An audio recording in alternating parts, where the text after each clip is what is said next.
I'm about to show you what the most protected president's security looks like. No joke, this is going to blow your mind. In this video, you're going to see why it costs millions of dollars to protect the heads of state. From killer robots to the most heavily armed bodyguards you've ever seen, and everything in between. All the way down to the world's poorest president, Jose Mujica of Uruguay, at level 1. Yeah, I know that sounds pretty weird, but instead of pocketing his presidential salary, Jose lived in a tin-roofed, one-story shack in the middle of nowhere, and straight up refused to stay in the presidential palace. And his ride doesn't get any better either. I mean, the dude literally drove a beat-up 1987 Volkswagen Beetle wherever he went, with pretty much zero security. This was just level 1. With each additional level, the security gets even better, ending with the most protected president on the planet, level 10. The president of France, on the other hand, isn't exactly roughing it like Jose. Macron literally has full-blown security guarding him daily. Motorcades, bodyguards, bicycles, the dude's got it all.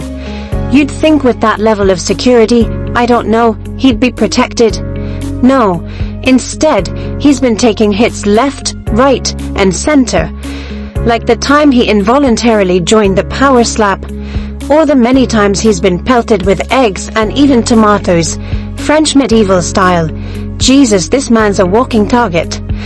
But look, sometimes protecting the president can go horribly wrong. Take Japan's Prime Minister Shinzo Abe. He was their longest-serving prime minister and kept everything under wraps. I mean, his security would literally run after his car and orchestrate traffic. Yeah, that actually happened. But in the end, having control over the road still wasn't enough. Because midway through a campaign speech in 2022, the dude found himself. But President Rodrigo Duterte of the Philippines knew exactly what he was getting into. Not only was he known as the Punisher by his people, but the man was straight up ruthless. Although you'd never guess that from his travel routine. Up close, his convoys looked more like a road trip than a death squad. Apparently, the dude was a motorcycle enthusiast and felt safe riding through the streets of Davao City with his buddies. But, I've got to be honest, I don't think I've ever seen that many reinforcements trailing behind a three-wheeler before. And Rodrigo's security measures didn't stop there. He went on to destroy hundreds of drug dealers' vehicles, just to prove a point. Yeah, I'm talking about crushing millions of dollars worth of smuggled supercars as a warning to criminals. Now, the fact that Rodrigo did that was weird, but it's nowhere near as strange as what Egypt's president does to send the message. While most leaders show off their country's power with nuclear weapons, tanks, and motorcades, Abdel Fattah el-Sisi does it with baby oil. Hold up, wait a minute. Yeah, this guy decided to literally flex his entire military by stripping them down to barely anything and having them pose for some kind of weird military parade. What the hell is this? Jesus, you'd think P. Diddy would have an army like this. But as ridiculous as this looks, underneath all that tanning oil are Egypt's elite, ready to protect their president at a moment's notice. Which is why his security is at level 40. But now we're halfway through, at level 50, so things are about to get real.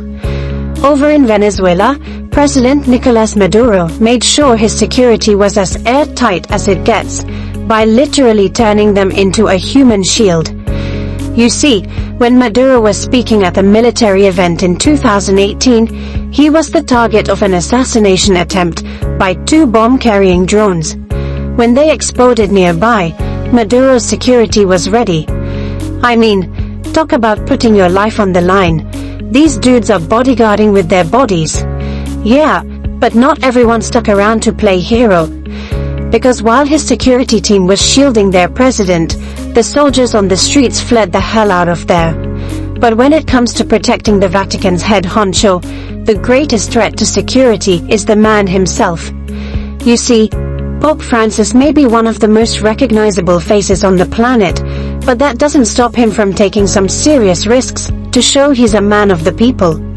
So yeah, Keeping him safe is a job that keeps his security team on their toes 24/7. That's why his protection includes multiple layers of defense.